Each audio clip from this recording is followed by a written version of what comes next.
बिल्कुल डर नहीं है, मैं बिल्कुल इंतजार कर रहा हूं। बल्कि मैं ये सोचता हूं आप कि न्योता देंगे पुलिस को कि आए आपको गिरफ्तार करें? बिल्कुल देंगे, क्यों नहीं देंगे। जब वो चाहें हमें गिरफ्तार कर सकता है। मैं सोचता हूं कि मेरे जेल में होना देश को ज्यादा जगाएगा मेरे बाहर होने से। नमस्कार। जो हमारे फुनसुक वांगडू थे यानी सोनम वांगचुक, वो अब देशद्रोही हो गए।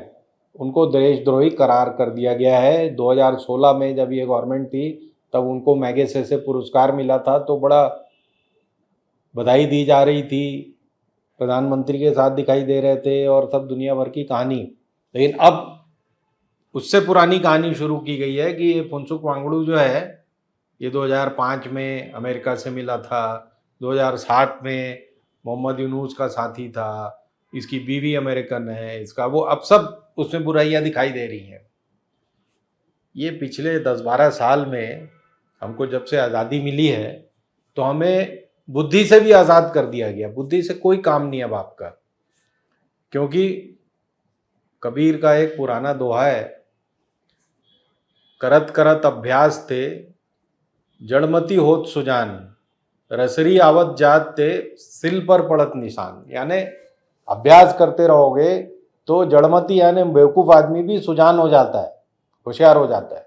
और जैसे कुएं के सिल पर रस्सी आती जाती है, जब बाल्टी खींचते हैं तो वहाँ पे निशान पड़ जाता है, तो आपको पता है यहाँ पे रस्सी जाती। लेकिन अब क्या हो गया है, अब अभ्यास ऐसा लगाया है आईटी सेल ने, ऐसा लगाया है भक्तों ने कि सुजान जड़मती हो गए हैं। आपको विश्वास नहीं होता? सुनिए, थाली बजाई आपने, घंटा बजाया आपने, मोमबत्ती जलाई आपने, और ऐसे नहीं, ठोक ठोक के अमिताभ बच्चन से लेकर के गली मोहल्ले की आंटी, अंजू आंटी ने भी बजाई, खूब नाच नाच कर बजाई ताली। उससे क्या भाग गया कोरोना? सिंपल बात है, जब टिड्डी दल हमला करते थे गुजरात में, अफ्रीका से आते थे टिड्डी दल, गुजरात में हमला करते थे, तो थाली लोटा और ये टीन टपरा बजा के उन्हें भगाया जाता था। ये चीज हमारे साहब के दिमाग में थी, उन्होंने कोरोना को भगा दिया थाली बजा बजा कर। अब वो कह रहे हैं भाइयों बहनों मोबाइल जलाओ, मोबाइल की टॉर्च जलाओ और बचत उत्सव मनाओ। बचत उत्सव किस चीज का मना रहे हैं? साहब हमने 8 साल बाद जीएसटी कम कर दी। जीएसटी कम 8 साल में 144 लाख करोड़ पैसा उगाने के बाद हमने अब आपको राहत दे दी है। तो सुजान भी जड़मती हो गए हैं और बचत उत्सव मना रहे हैं। कहाँ पे बचत हुई है, किसकी बचत हुई है, इसका कोई ठिकाना नहीं है। किस चीज में होने वाली इसका कोई ठिकाना नहीं। रोज एक लिस्ट आ जाती है अखबारों में, टेलीविजन चैनल में और आपके मोबाइल फोन पर। ये देखिए साहब, अमूल बटर 2 रुपए कम, फला चीज 5 रुपए कम, पाउडर 2 रुपए कम। इससे आप खुश हो जाइए, बचत उत्सव मनाइए, अपनी टेलीफोन की लाइट जरूर जला के रखना, मोबाइल फोन की। इसको बड़े अभ्यास करके, बहुत सोच समझ कर आपको ठगा गया है, आपके दिमाग को जड़मती बनाया गया है। और ये बहुत अच्छे तरीके से किया गया है। धीरे धीरे लोगों को समझ में आएगा, क्योंकि कोई भी चीज़ जब होती है, मार्केटिंग जब उसकी होती है तो उसको समझ आने में टाइम लगता है। नैनो कार आई थी, nano nano Lakhtakia car, Lakhtakia car, कई लोगों को लगा पता नहीं क्या चलाने लग जाएंगे लाख रुपए में। जब वो कार आई तो 1.5-2 लाख की हो गई, और वो बाहर भी हो गई, अब मैन्युफैक्चरिंग से भी बाहर हो गई। इतनी सड़ियल कार थी कि आज 3 व्हीलर चल रहे हैं, लेकिन नैनो कार कोई नहीं लेना चाहता। ये उसी तरह की मार्केटिंग है। अभी आपके दिमाग को जड़मती बनाने की पूरी कोशिश जारी है। बड़े ही शातिर तरीके से आपकी बुद्धि को जड़ किया गया है। कैसे? मोदी जी किए हैं, जरूर कुछ सोचकर किए होंगे। कोई ऐसे वैसे आदमी थोड़ी, मोदी जी हैं, गुजरात मॉडल है, फला है, ढमका है, अब कुछ सोच के किए होंगे वो। तो मोदी जी ने क्या सोच के किया? पहला झटका दिया आपको डिमोनेटाइजेशन का, नोटबंदी का। नोटबंदी के झटके में 1.5-2 महीने के अंदर ही लोगों को समझ में आ गया, कई हजारों लोग लाइनों में लग गए, 400-500 लोग मर गए।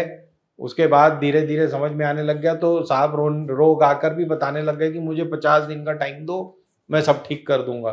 50 दिन के बाद 2000 का नोट लेके आ गए। अब वो 2000 का नोट समझाने लग गए लोगों को, इसमें चिप लगा हुआ है और 120 मीटर नीचे मिट्टी के दबा होगा तो भी पता चल जाएगा कि यहाँ पर ये 2000 का इतने दिनों से ऐसे पड़ा हुआ है। तो इसलिए इसको आईटी डिपार्टमेंट, मतलब इस शातिर तरीकों से आपके दिमाग को मति भ्रष्ट किया गया है, आपके दिमाग को उलझाया गया है, समझाया गया है कि साहब कुछ गलत नहीं कर सकते, सब कुछ सही कर देंगे। और 12 साल से ये प्रैक्टिस चल रही है। अभी रोज पुराण, रामायण, महाभारत, राणा प्रताप, शिवाजी, सबकी कथाएं सुनाओ। लेकिन हमने क्या किया, इस पर आप कभी भी सवाल ना उठाएं। उसने कुछ नहीं किया। वो कौन? वो नेहरू ने कुछ नहीं किया। पहला एजुकेशन मिनिस्टर था, उसने ऐसी तैसी कर दी। पहला ये था, उसने सब खराब कर दिया। 60 साल 70 साल कुछ नहीं हुआ। और आप क्या कर रहे हो?